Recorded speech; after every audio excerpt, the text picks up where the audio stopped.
Hello everyone, welcome to English qualifier. मैं धर्मेंद्र नरूका एक बार फिर आप लोगों के साथ जुड़ गया हूं एक और नया सेशन लेकर, जहां हम कुछ इंपॉर्टेंट मेथड्स के क्वेश्चन का डिस्कशन करेंगे। पिछले सेशन में हम 14 नंबर तक बात कर चुके थे, तो 15 नंबर का क्वेश्चन आज के सेशन में हम डिस्कस करेंगे और रिमेनिंग जो क्वेश्चन हैं उनको यहाँ हम डिस्कस करते हैं। देखिएगा 15 नंबर का क्वेश्चन आप लोगों का जो है वो स्क्रीन पर है, जरा देखिएगा क्वेश्चन आपका क्या कहता है। मैं एक बार पढ़ता हूँ फिर आप लोग आंसर करेंगे, ठीक है ना। देखो जरा, पहला क्वेश्चन है remedial teaching involves. Remedial teaching जो है वो किस किस को इन्वॉल्व करती है। पहला है इंप्रूवमेंट ऑफ लर्निंग स्किल्स, दूसरा है rectifying a particular problem area, either A और बी और नीदर आ और बी। देखो रेमेडियल टीचिंग जो है वो लर्निंग स्किल को भी इंप्रूव करती है और किसी पर्टिकुलर एरिया में अगर किसी बच्चे को प्रॉब्लम होती है तो जाहिर सी बात है उसको भी ये क्या करेगी, दूर करेगी। तो अब ये नीदर तो होगा नहीं, तो हमारा ऑप्शन नंबर कौन सा हो जाएगा, सी हो जाएगा। दोनों में से किसी एक को मान लो, इधर ए एंड या और बी, बिल्कुल सी वाले ऑप्शन पे जाएंगे। वैसे अगर बोथ होता तो बोथ को हम मान सकते थे। Communicative approach to evaluation stresses on, जो आपका कम्युनिकेटिव अप्रोच है, सीएलटी अप्रोच जो है इवेल्युएशन पर के प्रति, वो किस चीज पर जोर डालता है, कंटेंट, रेलेवेंसी और वोकैबुलरी, और है आपका fluency and flexibility, both A and B, और नीदर आ और बी। अब बताओ फटाफट सही आंसर आप लोगों का क्या होगा, फटाफट माय डियर बताएं सही आंसर आप लोगों का कौन सा होगा।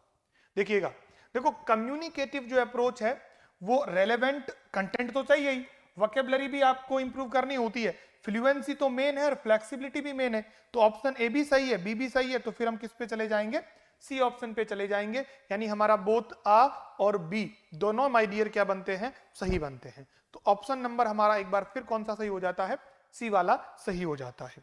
नेक्स्ट लेते हैं क्वेश्चन, ये रहा, recent scheme of evaluation outlined by CBSE is. अब इस तरीके के क्वेश्चन में बड़ी प्रॉब्लम होती है बच्चों को।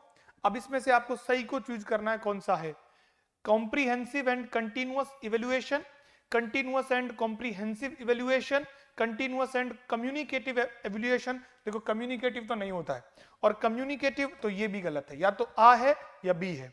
तो सही है कंटिन्यूअस एंड कॉम्प्रिहेंसिव इवेल्युएशन। तो ऑप्शन नंबर हमारा माय डियर कौन सा सही हो जाएगा, 17 नंबर में ऑप्शन नंबर हमारा बी माय डियर सही बनेगा। देखो ये सेशंस, इनका पीछे जो उद्देश्य है मैं आपको पहले भी कई बार डिस्कस कर चुका हूं कि कम समय में हम ज्यादा कंटेंट यहां देने की कोशिश कर रहे हैं ताकि आप लोग बड़ी अच्छे से अपनी प्रिपरेशन को आगे बढ़ा पाए। मेथड में चाहे लेवल 1 की तैयारी कर रहे हो, लेवल 2 की तैयारी कर रहे हो, आपका पूरा की पूरा मेथड के क्वेश्चन मैं आपको कराने वाला हूं। पहले भी मैं इस बात को ऑलरेडी आप लोगों को प्रॉमिस कर चुका हूं। चलो नेक्स्ट देखिए, 18 नंबर का है, remedial teaching should be carried out after identification of text and test, है ना, text and learning, malady on language test and its causes, या मेरिट्स ऑफ टीचर। जो आपका रेमेडियल टीचिंग है, जो आरटी है, वो किस आधार पर होता है, टेक्स्ट और टेस्ट के आधार पर, तो ये तो गलत है। टेक्स्ट और लर्निंग के आधार पर, ये भी गलत है। अब ये शब्द है ना मेलेडी, मेलेडी का मतलब होता है एरर्स, मेलेडी का मतलब क्या होता है, एरर्स। तो errors on language test and its causes, तो आपका ऑप्शन नंबर कौन सा हो जाएगा, सी वाला। डी वाला तो होगा ही नहीं ना, टीचर की मेरिट्स के आधार पर रेमेडियल टीचिंग थोड़ी ना करवाया जाएगा भाई। तो ऑप्शन नंबर किस पे चले जाएंगे हम, सी वाले पे चले जाएंगे। Next question, remedial programme is designed keeping in mind. Remedial programme जो होता है रेमेडियल टीचिंग का, वो किस चीज को माइंड में रखकर डिजाइन किया जाता है, each students strength, each students weakness, each students strength and weakness और नन ऑफ द अबव। अब बताइए, अच्छा क्वेश्चन है ये, आप बताइएगा सही आंसर इसका कौन सा होगा, फटाफट बताएंगे माय डियर, इसका सही आंसर क्या होगा। जब आप रेमेडियल जो प्रोग्राम है, जब रेमेडियल टीचिंग की प्रिपरेशन करते हो तो आपको सबसे पहले माइंड में क्या रखना होता है कि बच्चे की वीकनेस क्या क्या है और कमजोरी क्या क्या। अब एक चीज को तो फोकस कर नहीं सकते ना कि केवल स्ट्रेंथ को और केवल वीकनेस को, नहीं, दोनों चीजें ध्यान में रखनी होंगी कि बच्चा कहाँ स्ट्रांग है और कहाँ कमजोर है, क्योंकि ध्यान आपको वीकनेस पे देना है, तो स्ट्रांग वाले पोर्शन को आपको अलग भी तो करना है। तो आप बिल्कुल दोनों चीजों पर ध्यान दोगे तो आपका ऑप्शन नंबर कौन सा सही बनेगा, सी वाला सही बनेगा, यानी each student strength and weakness आप लोगों का माय डियर बिल्कुल सही आंसर बनेगा। तो सी ऑप्शन के साथ माय डियर हम जाएंगे। क्लियर? चलो नेक्स्ट लीजिए, question number 20। Remedial teaching is a, तो प्रिपरेशन ऑफ टीचिंग है, टीचिंग की तैयारी करना, प्री टीचिंग प्रोग्राम है, या सिस्टेमेटिक प्रोसेस है, या नन ऑफ दीज। देखो समझिएगा, रेमेडियल टीचिंग को जब अप्लाई किया जाता है तो सबसे पहले डायग्नोस्टिक टेस्ट होता है, उसके माध्यम से हमें पता लगता है कि बच्चे में कौन कौन सी कमियां हैं, कहां कहां बच्चा पिछड़ रहा है। उसके बाद एक सिस्टेमेटिक प्रोसेस के तहत फिर एक टीचर अपनी प्लानिंग करता है, फिर कैसे अप्लाई करेगा, यानी पूरा की पूरा सिस्टेमेटिक होता है। तो रेमेडियल टीचिंग जो है माय डियर वो क्या है, एक सिस्टेमेटिक प्रोसेस है। क्या है? सिस्टेमेटिक प्रोसेस है। तो ऑप्शन नंबर सी वाला आप लोगों का बिल्कुल सही बनने वाला है। क्लियर है ना? चलो बहुत बढ़िया। 21 नंबर का क्वेश्चन आप लोगों के मोबाइल स्क्रीन पर देखिएगा।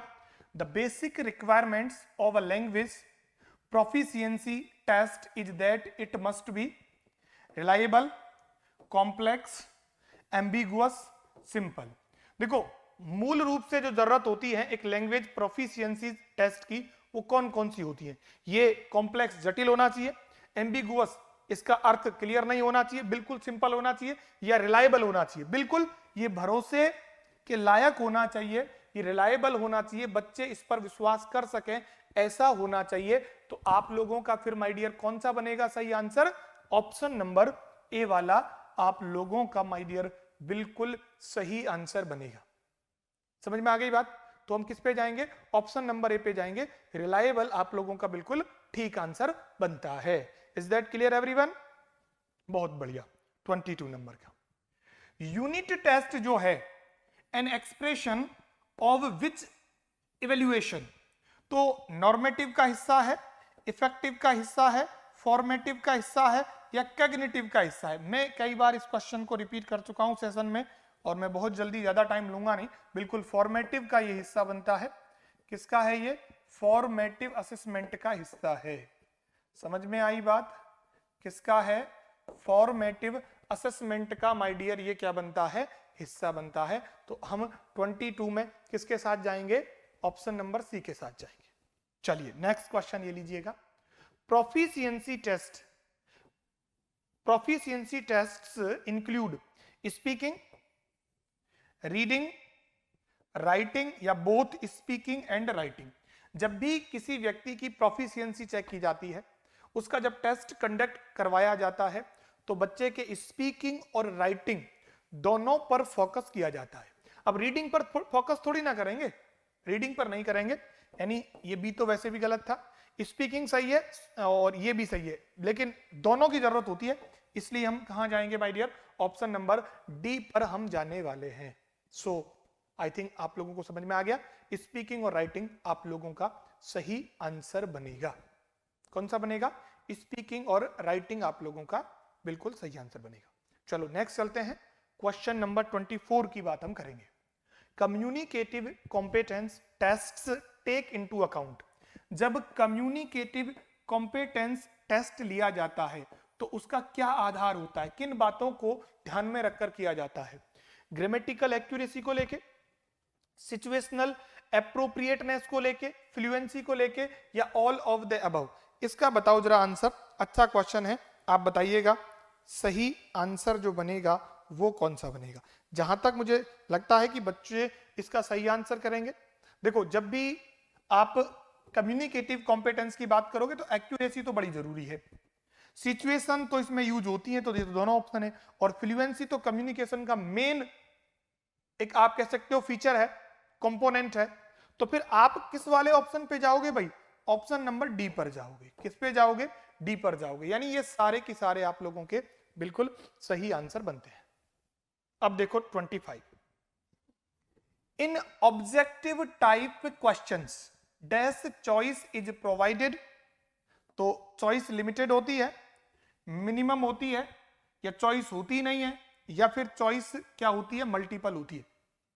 बात कर रहे हैं ऑब्जेक्टिव टाइप क्वेश्चंस की, जो कैसे होते हैं? क्लोज एंडेड होते हैं। कैसे होते हैं? क्लोज एंडेड होते हैं। और इनमें चॉइस जो होती है वो मल्टीपल मिलती है, एक नहीं होती। यहां पर आपको एमसीक्यूज में बात करें तो ए बी सी या A B C D E 3 4 5 इस तरीके के ऑप्शंस आपको दिए जाते हैं। तो मल्टीपल चॉइसेस की बात यहां हो जाती है। तो आपका ऑप्शन नंबर कौन सा हो जाएगा माय डियर? सी वाला सही हो जाएगा। तो 25 क्वेश्चंस हमने हमारे पिछले सेशन और इस सेशन को मिलाकर कर लिए हैं। ये 5th नंबर का आपका सेशन है। आप सेशन को देखो और बहुत कुछ से सीखो, और जितने भी आपके साथी हैं उन सभी को भी शेयर करो, ताकि ज्यादा से ज्यादा बच्चे इस बेहतरीन सेशन का लाभ ले पाए। तो ये तो आज का सेशन था। नेक्स्ट सेशन में मिलेंगे और कुछ मेथड के बेहतरीन क्वेश्चन लेकर। तब तक के लिए bye bye, take care and thank you.